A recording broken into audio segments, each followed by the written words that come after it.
Pois bem, este é o programa ACIB na TV, a voz e a imagem do empresário barretense. Associação Comercial é uma entidade que representa em Barretos comércio, indústria, serviço, até o agronegócio. A gente gosta muito de falar e trazer aqui notícias, programas, informações que também pegam a população, orientam a população. E a associação tem trabalhado nos últimos programas por segmento, instituições, economistas, contadores, não só aquilo que Barretos faz, aquilo que Barretos transforma, aquilo que Barretos produz. Então, o programa se tornou mais eclético, porque o intuito era mostrar aquilo que fabricamos, que produzimos, que transformamos. Mas, para isso, você tem que ter uma estrutura, uma base, que são as instituições, são os prestadores de serviços, são aqueles que produzem, como produzem, são aqueles que dão sustentação à economia do município.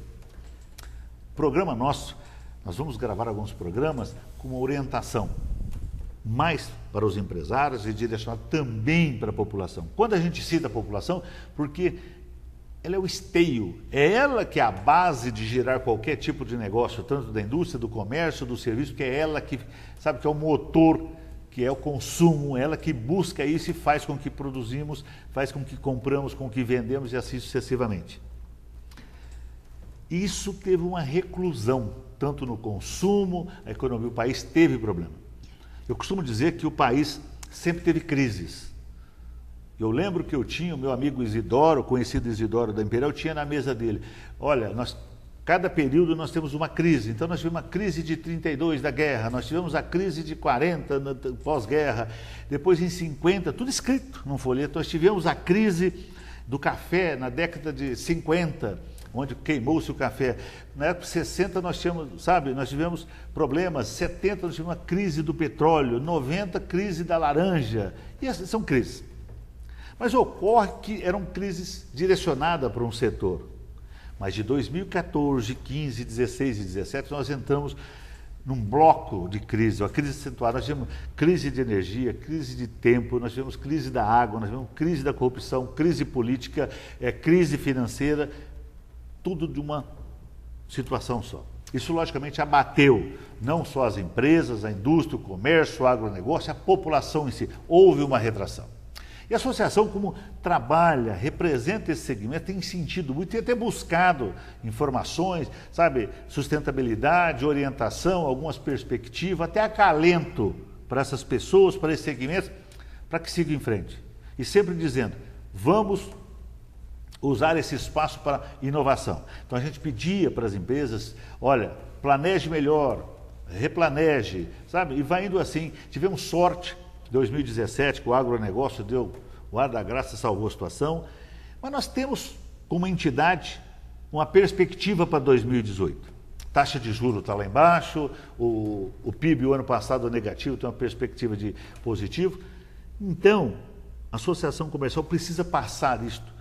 Não como engodo, não só com criar uma expectativa. A gente precisa passar algo fundamentado, algo através de alguém que tem condição de nos dar isso. Por isso que nós convidamos para o nosso programa hoje Daniel Bampa Neto, professor, contador, empresário, diretor da Associação Comercial e conhecedor da economia. Para quê? Para, em conjunto conosco, com a Associação Comercial, poder passar uma perspectiva, o melhor caminho, o que é bom, o que não é, dentro da economia, dentro dos novos investimentos, de compra, de venda, e é isso que a gente está aqui. E nós vamos passar uns minutos aqui com o Daniel, junto. Associação Comercial, Daniel e você, telespectador, que é a nossa população civil e empresarial, para a gente discutir esse assunto e ver o que nós podemos fazer de melhor em 2018. Daniel, muito obrigado pela presença. Tudo que eu disse é real. Nós precisamos de alguém que nos acalente com informações, com perspectiva que pode acontecer. Nós não podemos passar para a população e nem deixar a população ouvir a mídia de lá, daqui. Nós precisamos de coisa real, que doa, mas que seja real. E é por isso que a gente convidou e a gente gostaria da sua participação no programa. Primeiro falando dessas crises, como que está a saída disso, como está as perspectivas para 2018. E o foco nosso é as empresas, mas também a população. Sabe, vamos falar para os dois como o que pode fazer para melhorar isso tudo. Cara, é um prazer estar aqui com você, como sempre. Já tivemos aqui outras vezes. E falando em nome da associação, é uma responsabilidade, quer queira ou quer não, se você está falando em nome de uma entidade que representa o comércio e indústria de Barretos. Então, a gente tem que pesar muito bem e ter uma certeza muito grande daquilo que está falando. Quando você comentou das crises que nós tivemos agora, do ano de 14, 15, 16, 17, começou com alguma coisa, naturalmente, quando você fala em crise, você lembra em problemas. Quando você tem uma vida normal, você tem uma expectativa de que a coisa vai andar bem. E, lógico, você trabalha sem preocupação nenhuma. O dia que você tem um tremor aí no meio desse caminho, a pessoa se retrai e espera um pouco. Essa retração começa com o empresário, começa depois com o pessoal que é comprador e vai afetar diretamente aquele que trabalha. Nesses 2, 3 anos que nós passamos, desde o começo, já comentavam com alguma pessoa, principalmente com os clientes, as pessoas nos procuravam, que a crise não era passageira em um ano. Eu acreditava que ela seria 2, 3 anos. Toda vez que você faz alguma coisa errada, principalmente na parte econômica, você não consegue consertar numa velocidade menor do que aquela velocidade que você entrou nela. Se nós passamos 3 anos com problemas, eu não acredito que nós conseguimos sair disso aí do jeito que era anterior a essa situação que nós entramos, antes de 3 anos. Então, eu acredito em 18, no começo dela.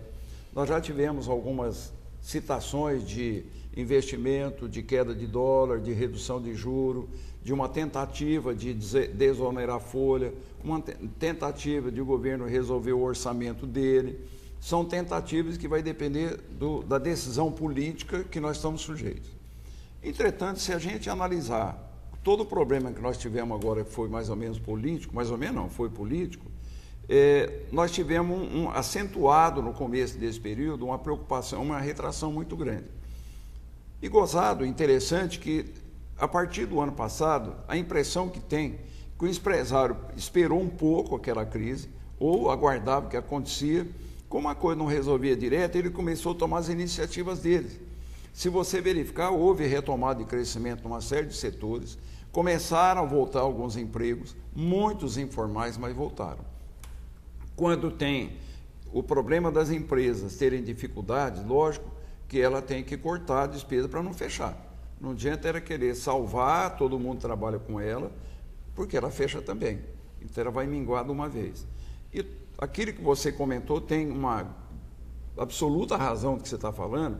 Toda vez que uma pessoa perde emprego, a cadeia de problemas vai desde ele que perdeu o emprego, da empresa que não consegue vender, da empresa que produz, da empresa que transporte, o imposto que o governo não arrecada. Então, é uma corrente que um vai pendurando no outro. É uma queda de damas, ele vai caindo de dominó, ele vai caindo um atrás do outro. Eu acredito que nós estamos entrando no caminho certo. Alguma coisa está acontecendo que você percebe essa melhora. Quando a gente fala a respeito disso aí, você sente que nós estamos bem atrasados em relação a outros países, e que também tiveram crise, e que também tiveram crises políticas e econômicas sérias. Cita-se muito na América do Sul, Chile. A tendência dele, segundo as notícias, segundo as analistas internacionais, vai ser um dos primeiros países da América do Sul a ser líder no segmento que ele tem.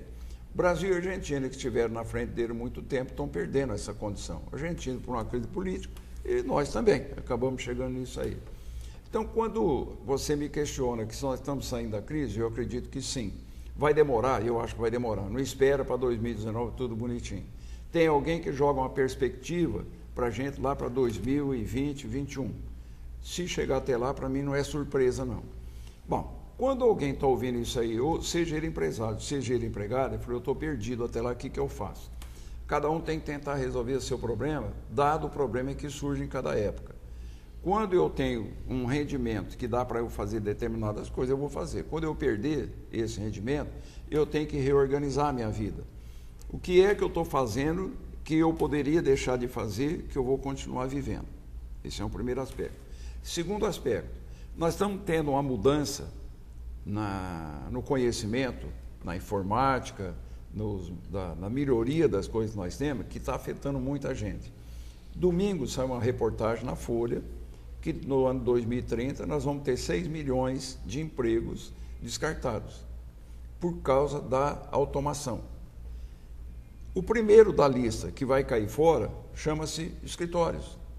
Aí você começa a observar, vou começar a ficar nesse segmento pequenininho para dar um exemplo, que é aquilo que eu vi. O escritório hoje, queira ou não, quem é contador sabe disso, em relação a 10, 15 anos passados, Antigamente ele era praticamente todo manual. Hoje, 70% é automatizado. Você importa as notas de compra e de venda, você importa os dados, você transmite os dados, você gera guias, você presta informação para fisco.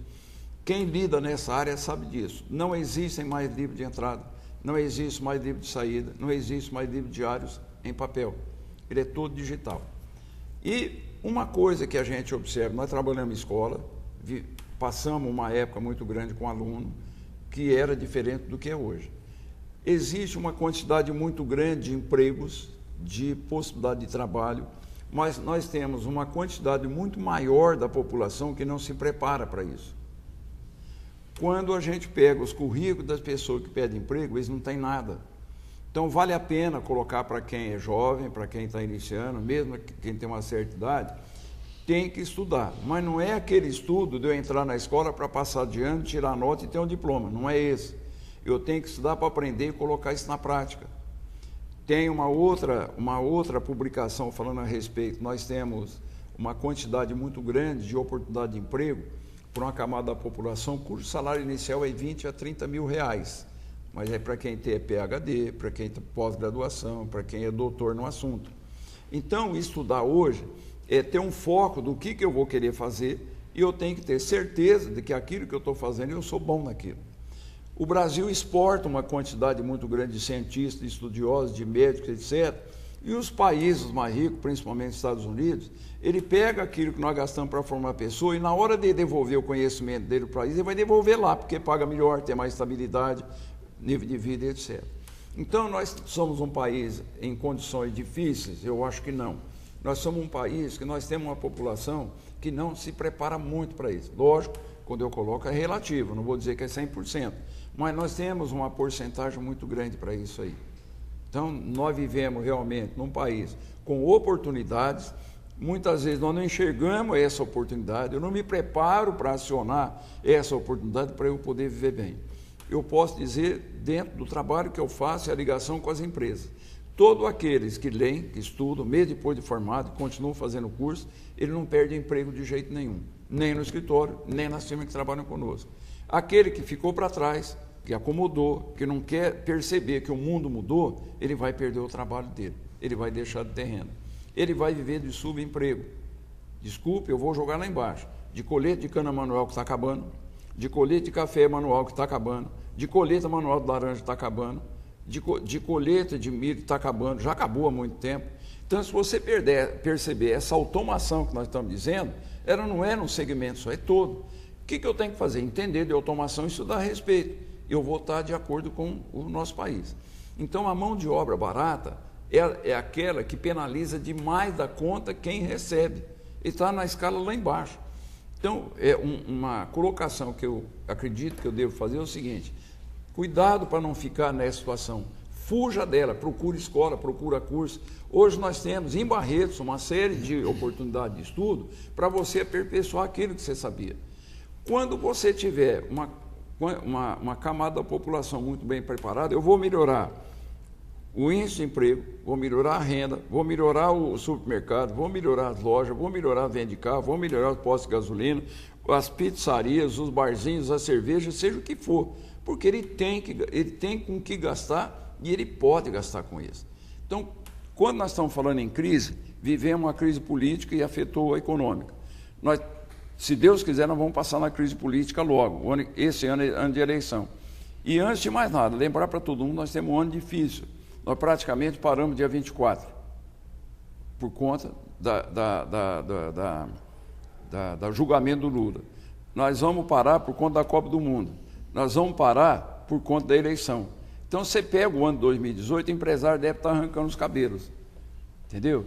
Isso quando a gente não fala em parar no Carnaval, em parar na Semana Santa e aqui em Barretos parar na Festa do Peão.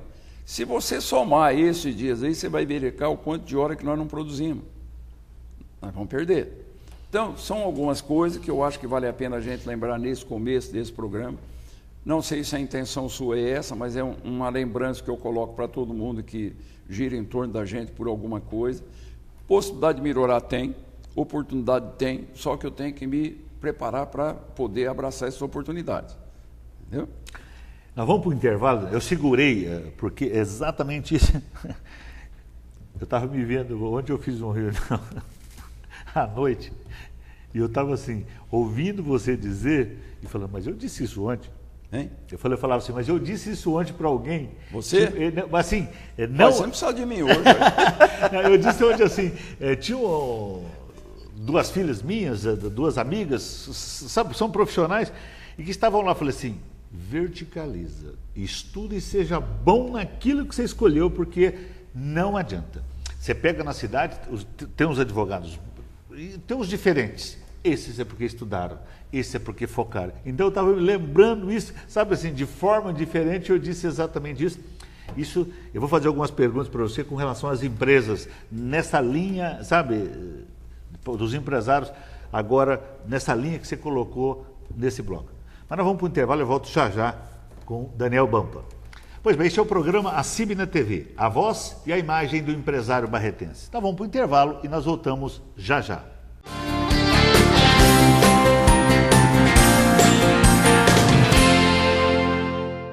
Minerva Beef Shop é um novo conceito em vendas de carnes para Barretos e região. Temos todas as novidades em cortes nacionais e importados. Uma loja moderna, ampla, com layout inovador e prático. Os melhores produtos para o cardápio do seu dia a dia. Tudo com a qualidade Minerva. Mas, se você preferir, temos o delivery. Ligue e receba seu pedido na comodidade de sua casa e ainda pode pagar com cartão de crédito. Minerva Beef Shop, exclusivo como hoje.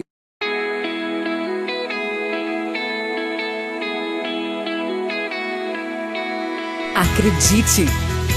Coloque mais sabor na sua vida.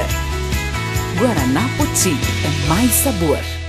Você, empresário barretense, não importa o segmento ou tamanho da sua empresa, precisa associar-se à CIB. São inúmeros benefícios. A CIB ajuda a divulgar a empresa e o produto dos seus associados através de e-mails e redes sociais. Procure a CIB.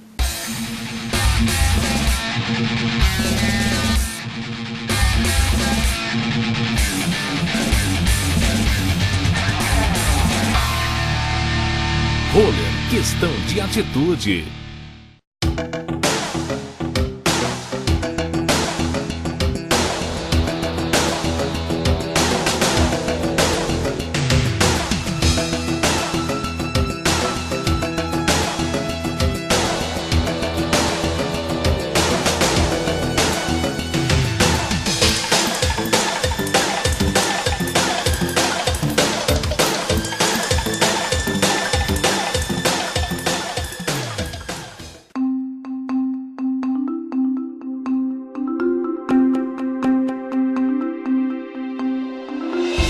Grupo Maxfar. Há 25 anos distribuindo a higiene profissional que sua empresa merece.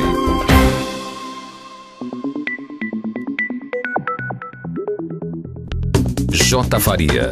Distribuidora de produtos e higiene profissional. Fundada em 1990, a empresa atende a vários segmentos do mercado institucional em mais de 600 cidades. São hospitais, hotéis, frigoríficos, escolas, restaurantes, indústrias e outros. Máximo Clean. Atua na área de lavanderia hospitalar em Barretos e região desde 1999. Maximum Capricho, lavanderia comercial em Barretos e região, fundada em 1999. Faria Gin, distribuidora de produtos de higiene profissional, atendendo Goiânia e região desde 2002. Agropecuária J. Faria, fundada em 2007, tem como base de criação a genética máxima do Nelore PO. E Faria DF, distribuidora de produtos e higiene profissional em Brasília e região, fundada em 2014.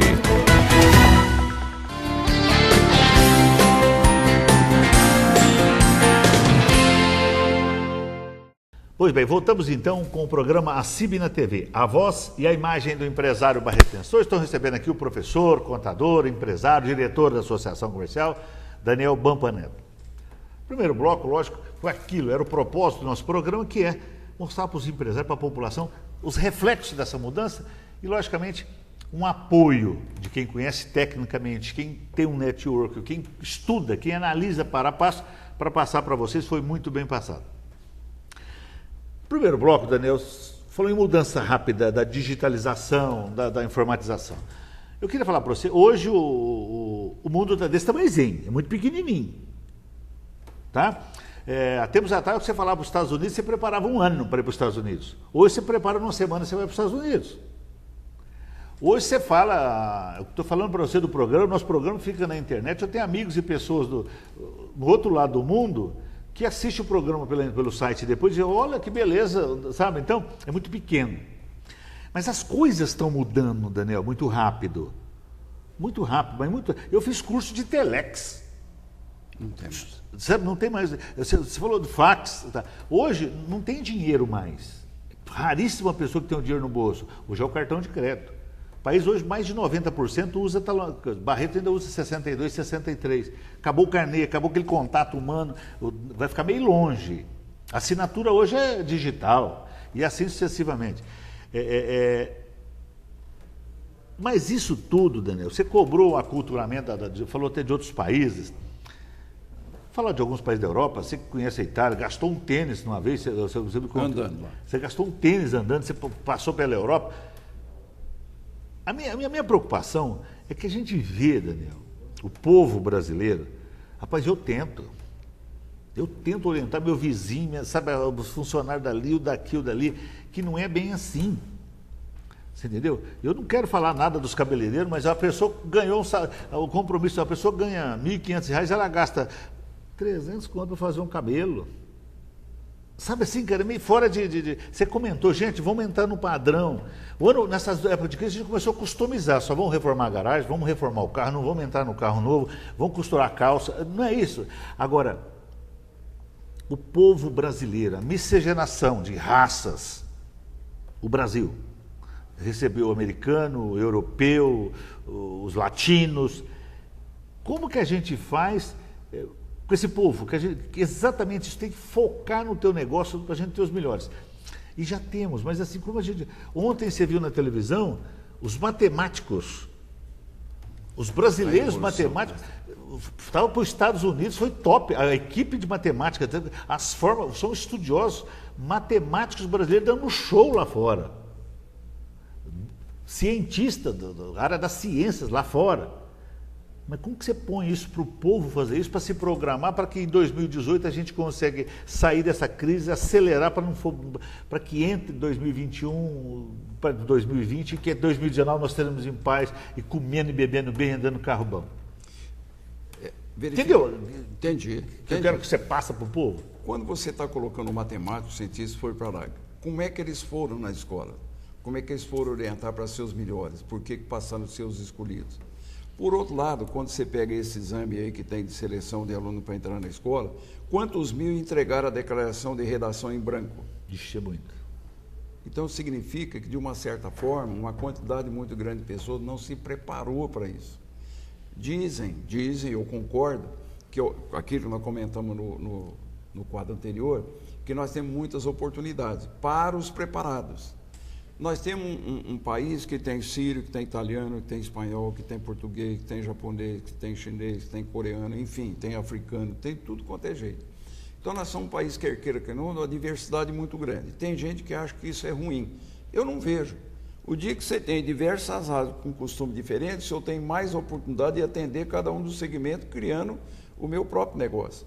Você verifica os Masterchefs que tem aí, fazendo comida, passando para todo mundo, passando informação. Tem muita gente vendendo comida, vendendo roupa, saindo de loja para atender a casa. Ele vai atrás da oportunidade que ele tem que fazer. Hoje, há muito tempo atrás, nós tínhamos um supermercado que agia de uma maneira. Hoje, se você quiser comprar, para fazer, vou pegar uns exemplos bobos, doce de cidra, doce de figo, doce de abóbora, lá no mercado, você tem já cortado, limpado, sem semente, sem casca, em pacotinho de 200 gramas, meio quilo, de 1 quilo. Hoje você tem mandioca cortada e já pronta para você comprar. O cara está indo buscar oportunidade, ele não quer vender a mandioca do jeito que você vai pegar com casca e tudo. Você talvez até compraria, mas pensar que eu vou ter que descascar e jogar fora e vou perder parte da casca que eu paguei, eu vou lá e compro aquilo que eu preciso e passo em casa. Outra coisa, as nossas residências diminuíram de tamanho, hoje não tem despensa. Nós não estamos na época lá quando nós tivemos uma inflação de 80%, 90%, você ganhava dinheiro na inflação. Tinha uma mercearia dentro de casa. Você tinha não sei quantidade de óleo, não sei quantos quilos de açúcar, não sei quanto de arroz, não sei quanto de feijão, você ganhava no aumento de preço, isso acabou. Quando a nossa inflação chegou embaixo, do jeito que você chegou agora, você tem que ganhar dinheiro de outra maneira. Buscar ganhar, porque você não vai perder o que ganhou, pelo menos perdemos o que ganhava. Então, essa mudança que nós estamos tendo, ela é muito rápida. Em todos os setores estão acontecendo mudanças e quando você acorda, ela está na sua frente. Por exemplo, já se fala nos Estados Unidos de ônibus sem motorista, carro sem motorista, e te leva onde você quiser. Te leva. Então, como é que ficam os motoristas? Como é que ficam os motoristas de ônibus? Como é que ficam os cobradores? Acabou. Então, se a população ouvir um pouco mais, estudar um pouco mais, verificar um pouco mais, ele vai ver que aquilo que ele sabia fazer mudou, ele tem que se adaptar. Vamos dizer na parte rural. O que apareceu? De engenheiro agrônomo criando melhores sementes, melhores adubos, melhores máquinas para colher, melhor meio de transporte. Quantos que aconteceram? Quando você verifica isso aí, eu já tenho um estudo, eu não sei de quem é que fez, que vai acabar a adubação da lavoura. A semente já vem inoculada aquilo que ela tem que ter para combater praga. Eu não vou ter mais um caminhão de adubo circulando, não vou ter mais um cara dirigindo trator para jogar adubo, eu não vou ter que mais andar no meio, não vou ter que gastar combustível, não vou ter que ter mais motorista. E como é que nós ficamos? Eu vou ter que acompanhar essa evolução do mundo. Vou ter que acompanhar, não tem outro jeito. Entendeu? Tem um comentarista que fez numa televisão de Barretos, você fez o seguinte comentário: a situação aparentemente está ruim. O Brasil vende hoje para a China não sei quantos milhões de dólares em soja, açúcar, minério de ferro, carne, aquilo que nós temos por aqui, calçado, borracha, etc. E ele disse que nós temos esse mercado na China garantido ainda por pelo menos 10, 12, 14 anos. Era o maior consumidor ou é o maior comprador que o Brasil tem. Por que aconteceu isso e vai para o nosso caso aqui? O chinês, de primeiro, ele trabalhava na fazenda, era ruralista. Mao Tse Tung veio lá, deu uma revolução na China e resolveu industrializar. Quando ele criou essa condição, esse pessoal saiu do campo e veio para a cidade porque tinha oportunidade melhor. Ele ganhava melhor. E o dia que você tem a oportunidade do cara que ganha um pouco mais, ele tem que comer.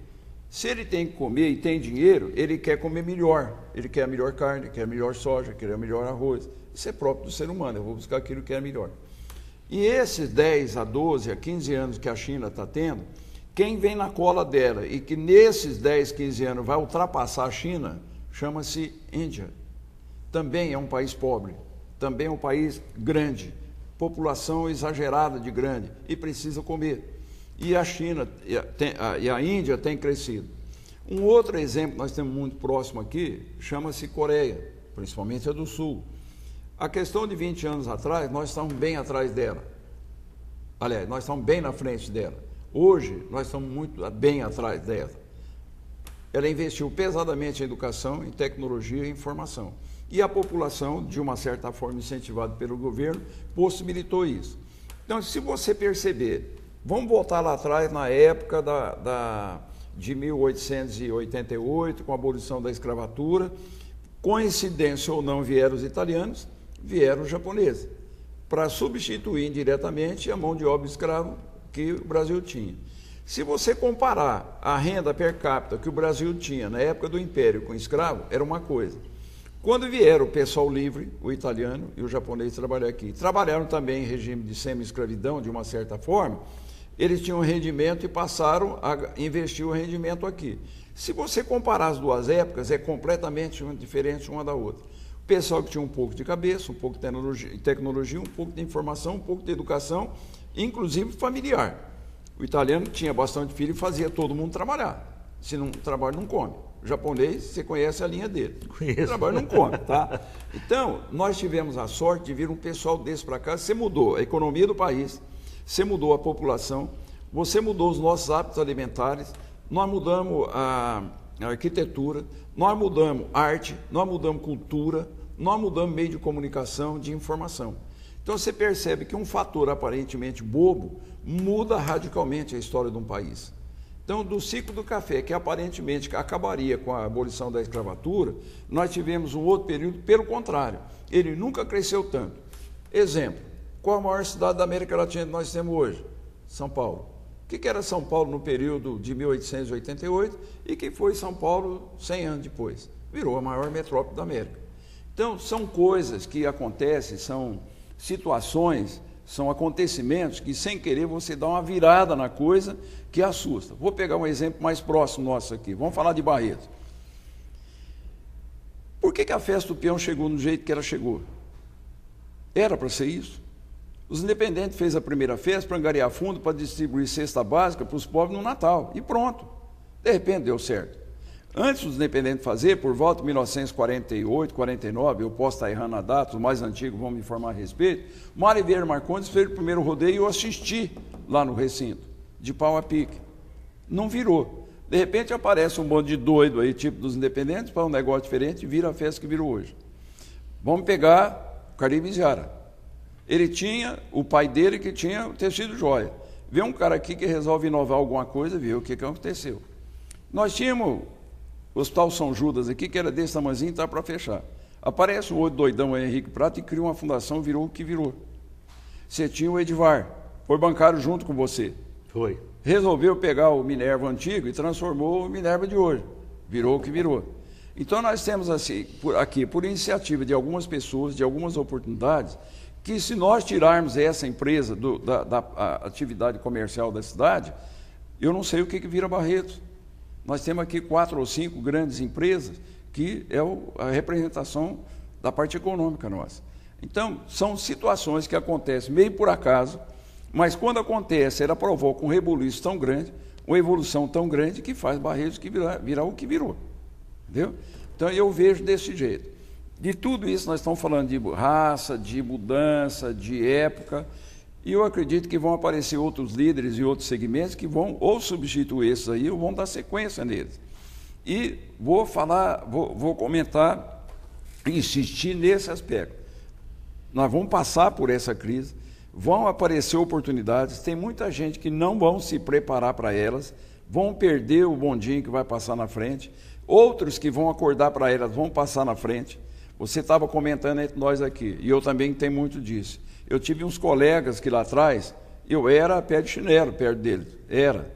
Hoje eu não sou muito mais do que pé de chinelo, mas o pé de chinelo é um pouquinho melhor, tá? Está com o chinelo mais novo. O chinelo não é. Então você percebe que algumas pessoas não aproveitaram, não ligaram para aquilo que aconteceu e a vida passou e ele ficou. Outras pessoas, você, por exemplo, trabalhou, ralou para chu, chegou onde chegou. Eu também passei apertado na minha vida lá atrás, ralei, corri atrás, não estou bem, não estou podre rico não, mas vivo bem, graças a Deus, entendeu? Então são coisas que nós temos um punhado de exemplos, que nós temos que ficar insistindo nisso aí. Olha, não, o que tem que fazer para a população ganhar mais? Preparar para ganhar mais.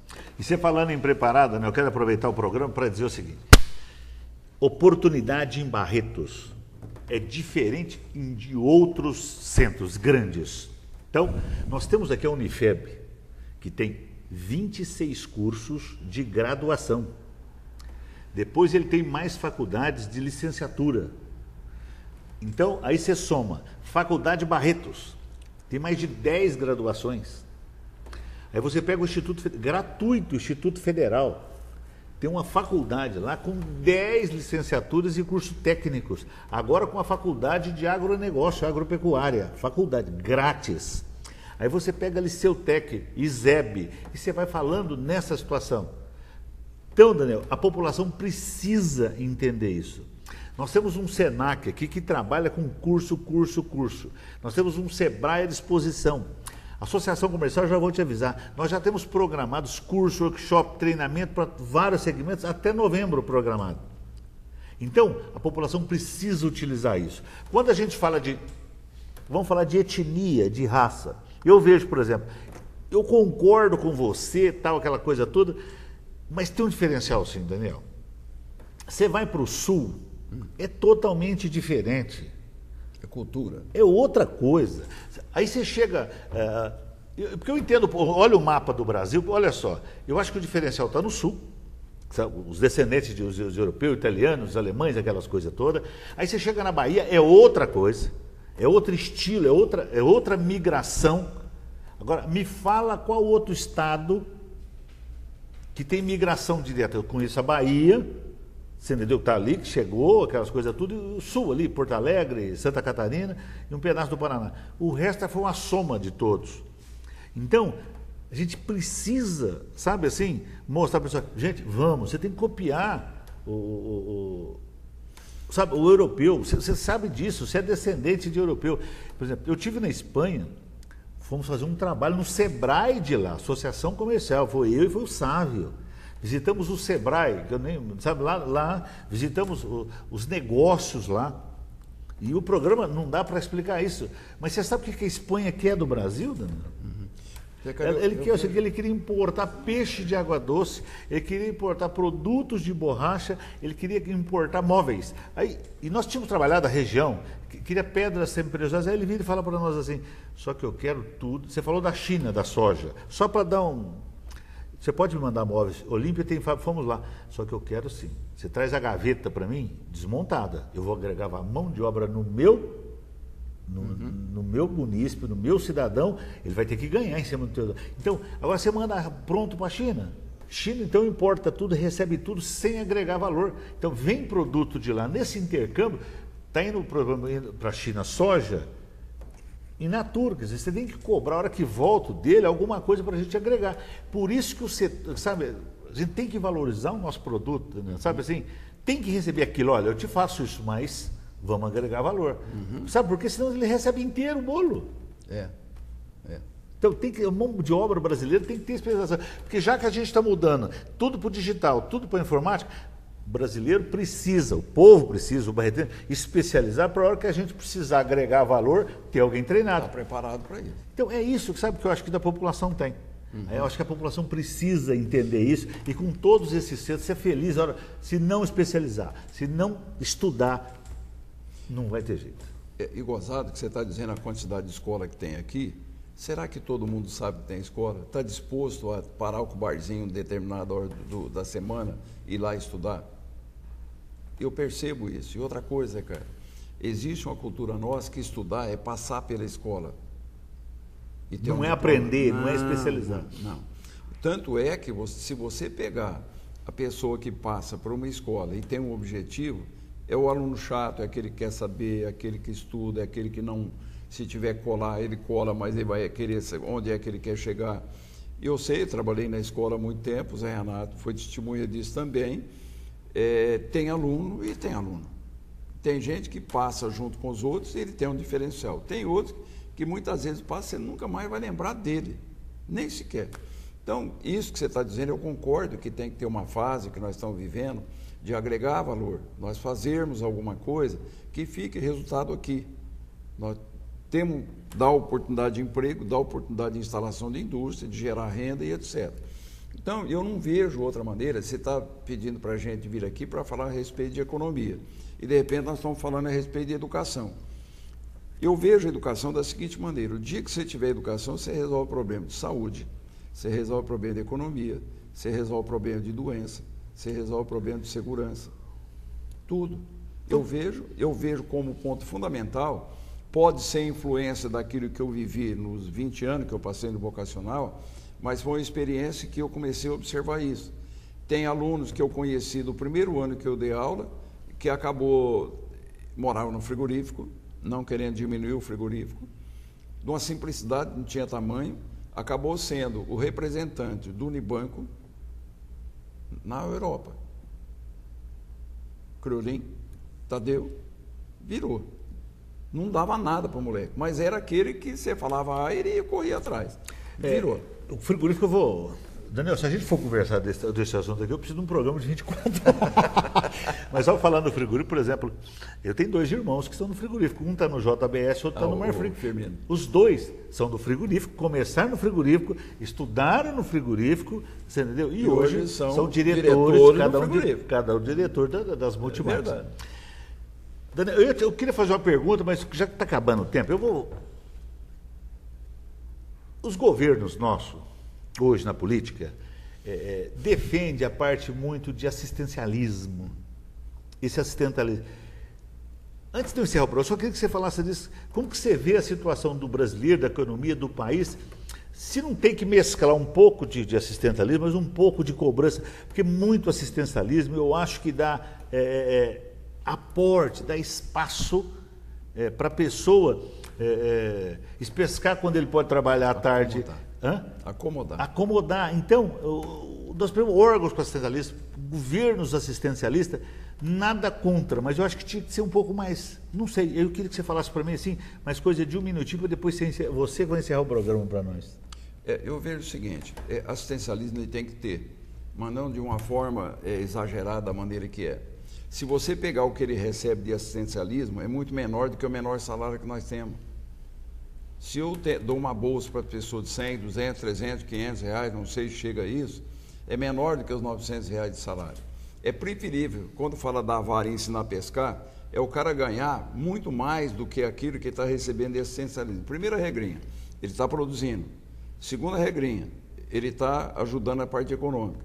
Terceira, ele está pagando uma aposentadoria para ele aposentar. Esse assistencialismo, você vai receber até o fim da vida e não vai ter retorno nenhum. Não vai ter. Exatamente. Quando eu falo desse ajudar a pessoa indistintamente, sem verificar, eu não concordo muito, não. É a mesma coisa que um dia você tiver um parente precisar de uma ajuda, você tem que ajudar até ele andar embora, igual seus filhos. Ele depende de você, você vai ajudar dando comida, remédio, casa, escola, etc. Para um dia ele andar sozinho. Eu vejo dessa maneira, entendeu? Não concordo muito. E o povo você tem que ajudar, mas também deixar dar um tempo ele ficar sozinho. O povo tem que perceber que ele gera uma renda maior do que aquilo que ele recebe de graça. E cria uma personalidade, cria uma independência, ele se torna um cidadão, né? Por conta de... Fica com migalhas aí desses benefícios. Daniel, mas vamos lá. Nosso programa, logicamente, estourou, mas tranquilo, um belo de um programa. Eu gostaria que a gente voltasse a tratar desse assunto. Você foi feliz quando você disse que a educação é a chave de tudo. Eu ia te perguntar sobre política, sobre crise, sobre eleição. Não, mas nós fechamos na educação e acabamos matando toda a ideia que era você passar orientação para o nosso povo e para os nossos empresários. Muito obrigado pela presença. E eu vou te dar um minuto para você fazer suas considerações finais. Falar agora para aquilo que não foi perguntado, foi tratado, o que você gostaria de falar aqui para o barretense. Zé Carlos, eu gostaria de agradecer a atenção que você teve e me convidar aqui. Espero que tenha sido útil. De nada adianta eu vir aqui colocar todo o conhecimento se ninguém aproveitar nada disso. Eu vejo dessa maneira. E colocar para a população o seguinte, cada um é dono do seu destino. Não tem governo que me faz. Não tem crise que acaba comigo. Não tem coisa ruim que eu não possa vencer. Eu nunca vi na história do mundo um país deixar de existir no mundo porque teve crise. Eu já vi países com crise, mas muito pior do que a nossa, e hoje são muito melhor do que nós. Vai depender do tutano, da fé, da crença, da vontade, do desejo, do interesse, da gana de passar por cima disso. Se eu for ligado a um povo desanimado, achar que não tem jeito, entregar os pontos, vai piorar. Eu posso perder, mas eu tenho que brigar para começar a acertar. Eu preciso ser, no mínimo, exemplo para os meus filhos. Muito obrigado. Muito obrigado pela presença, foi de extrema importância, belo programa, e nós vamos voltar na outra oportunidade para tratar de outros assuntos, porque é muito bom passar, sabe, essas coisas com segurança, coisas reais, coisa palpável, sabe, sem fantasia, o que é real que a gente passa. Muito obrigado pela presença, foi um prazer estar aqui. Pois bem, este foi o programa A CIB na TV, a voz e a imagem do empresário barretense.